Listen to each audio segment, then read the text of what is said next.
राम राम किसान भाइयों, मैं नितिन फिर से हाजिर हूँ आपके अपने चैनल फर्टिलाइज़र एक्सपर्ट में। आज का जो टॉपिक रहेगा, जितने भी किसान भाई किसी भी खेती को क्यों ना करते हों, चाहे वो बागवानी करते हों, तिलहनी करते हों, दलहनी करते हों या फिर गन्ने की खेती करते हों, मतलब किसी भी तरह की कोई खेती कोई भी किसान भाई क्यों ना करते हों, या फिर किसी ने घर पर अपने गमले लगा रखे हैं, घर पर फ्लावरिंग कर रहे हैं, उन सभी के लिए मतलब कहने का ये कि जितने भी किसान हैं सभी के लिए ये जो वीडियो है बहुत ही खास और बहुत ही महत्वपूर्ण होने वाली है। इस वीडियो के अंदर आज मैं आपको बताने वाला हूँ कि हमारी जो मिट्टी है वो कौन से खाद को कितना वेस्ट करती है, कितने खाद को ग्रहण करती है, और हमें कैसे पता चलेगा कि जैसे मान लीजिए हमने 100 किलोग्राम खाद अपने खेत के अंदर डाल दिया तो उस 100 किलोग्राम खाद में से कितना खाद तो मिट्टी ने ग्रहण करा और बाकी जो खाद है वो बेकार पड़ा हुआ है, या फिर उसका कितना हमें नुकसान देखने को मिल रहा है। बहुत ही कमाल की और संपूर्ण जानकारी मैं यहाँ पर आपको देने वाला हूँ। सब कुछ आपको मैं प्रैक्टिकली के तौर पर बिल्कुल अच्छी तरीके से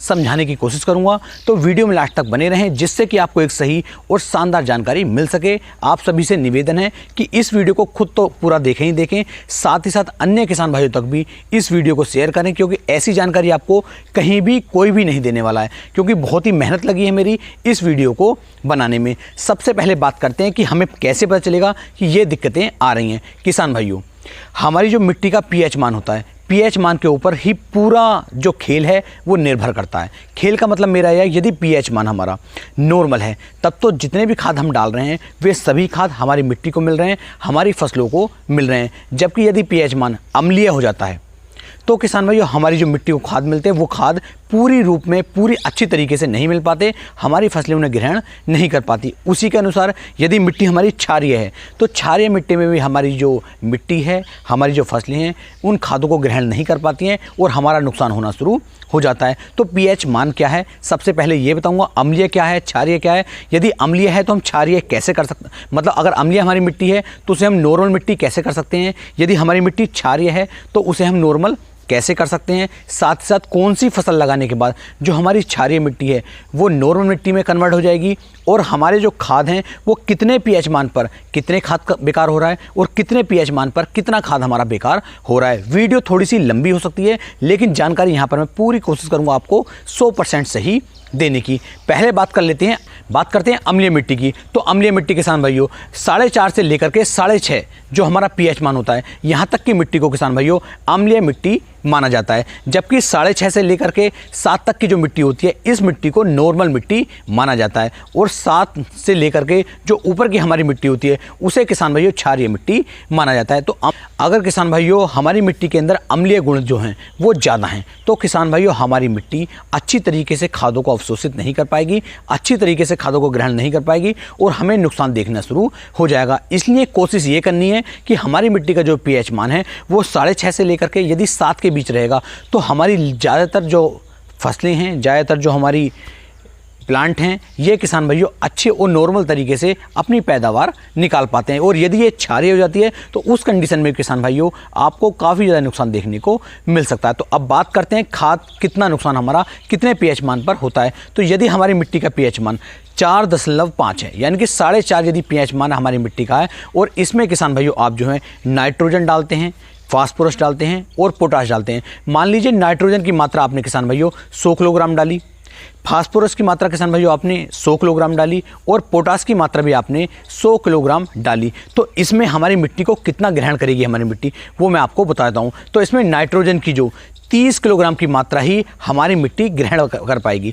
बात चल रही है 4.5 पीएच मान की, कि 4.5 पीएच मान पे यदि हमने 100 किलोग्राम नाइट्रोजन डाला तो हमारी मिट्टी को सिर्फ 30 किलोग्राम ही जो यूरिया है या जो नाइट्रोजन है वो ग्रहण कर पाएगा। बात करते हैं फास्फोरस की, कि 4.5 पीएच मान पे यदि फास्फोरस की हम 100 किलोग्राम की मात्रा डालते हैं तो कितना ग्रहण करेगी, तो मात्र 23 किलोग्राम फास्फोरस जो है वो हमारी मिट्टी को मिल पाता है। उसी प्रकार यदि पोटाश की बात करें तो पोटाश की मात्रा 33 किलोग्राम प्रति एकड़ के हिसाब से, मतलब 33 किलोग्राम में ही मात्रा जो है हमारी मिट्टी ग्रहण कर पाती है। टोटल जो हमारे यहाँ पर नुकसान होता है वो 71% जो हमारा खाद होता है वो किसान भाइयों 4.5 पीएच मान पर बेकार हो जाता है। इस चीज़ को आपको ध्यान में रखना है। बात करते हैं यदि मिट्टी का पीएच मान 5 है तो हमें कितना नुकसान होगा। तो खाद हमने वही लिए हैं 100 ग्राम, नाइट्रोजन 100, फास्फोरस 100 और पोटास 100। यहाँ पर जो हमारा नुकसान होगा, नाइट्रोजन जो हमारी मिट्टी लेगी वो लेगी 53 किलोग्राम, जबकि फास्फोरस लेगी किसान भाइयों 34 किलोग्राम और पोटास की मात्रा किसान भाइयों 52 किलोग्राम हमारी मिट्टी ग्रहण कर लेती है। तो 5 पर और 4.5 में और 5 में इतना अंतर आपको देखने को मिल जाएगा। जबकि यहाँ पर जो बेकार होता है, बेकार खाद होगा हमारा 53.67% खाद जो है हमारा यहाँ पर भी बेकार हो जाता है। बात कर लेते हैं, यदि हमारी मिट्टी का पीएच मान 5.5 है तो हमें कितना नुकसान देखने को मिलेगा। तो 5.5 मान पे किसान भाइयों हमारी जो मिट्टी ग्रहण करती है वो 77 किलो नाइट्रोजन ग्रहण कर लेती है, 48 किलो फास्फोरस ग्रहण कर लेती है और पोटास की मात्रा किसान भाइयों 77 किलो हमारी मिट्टी ग्रहण कर लेती है। ये 5.5 पीएच मान पर हमारी मिट्टी 100 किलोग्राम में से ग्रहण कर रही है। बात करते हैं 6 पीएच मान की। यदि मान लीजिए आपकी मिट्टी का जो पीएच मान है वो 6, तो हमारी मिट्टी को कितना ग्रहण करेगी। तो नाइट्रोजन की मात्रा हमारी मिट्टी लगभग 89% जो है ग्रहण कर लेगी। जबकि फास्फोरस की बात करूं तो 52% जो हमारी मिट्टी है वो फास्फोरस को ग्रहण करेगी और पोटास की मात्रा 100% मिट्टी हमारी ग्रहण कर लेती है। तो ये मैंने 4 स्केल आपको बताए हैं। जो अम्लीय यदि हमारी मिट्टी है और इतने पीएच मान पर है तो हमारे इतने खाद बेकार होते हैं। नॉर्मल जो पीएच मान है वो 6.5 से लेकर के 7 तक का जो हमारा पीएच मान होता है, इसके बीच में यदि पीएच मान है तो जितना भी खाद आप डालते हैं वो सारा खाद हमारी मिट्टी जो है ग्रहण कर लेती है और हमें अच्छे रेट निकाल करके देती है। यदि मिट्टी इससे ऊपर पहुंचती है तो किसान भाई फिर वो क्षारीय मिट्टी हो जाती है। उसमें भी बिल्कुल इसी तरीके से आपके खादों का नुकसान होना शुरू हो जाता है। वे हमारी जो मिट्टी है वे खाद को ग्रहण नहीं कर पाती और वे खाद जो है बिल्कुल वेस्ट हमारी मिट्टी में पड़े रहते हैं। उनका कोई भी रिजल्ट हमें देखने को नहीं मिलता, उल्टा उसके उल्टे असर भी हमें देखने को मिल जाते हैं। क्योंकि जब उनकी मात्रा ज़्यादा हो जाती है तो हमारी फसलों पे उनके विपरीत प्रभाव भी देखने को मिल सकते हैं। तो ये किसान भाइयों अम्लीय, नॉर्मल और क्षारीय तीनों के बारे में मैंने आपको अच्छी तरीके से समझा दिया। अब बात करते हैं, यदि मिट्टी के अंदर क्षारीय गुण ज़्यादा हैं तो हम उसे नॉर्मल मिट्टी कैसे बना सकते हैं। तो एक होती है चुकंदर की खेती, दूसरी होती है आंवला की खेती। यदि चुकंदर की खेती आप अपने खेत के अंदर करते हैं, आंवला की खेती अपने खेत के अंदर करते हैं तो क्षारीय मिट्टी से नॉर्मल मिट्टी में ये फसलें आपकी मिट्टी को लाने में आपकी काफ़ी ज़्यादा मदद कर सकती हैं। अब बात करते हैं कि यदि मान लीजिए किसान भाइयों आपकी मिट्टी क्षारीय है तो कौन सा ऐसा खाद है जिसका उपयोग करके वो मिट्टी क्षारीय से नॉर्मल हो जाए। तो सल्फर का यदि आप उपयोग करते हैं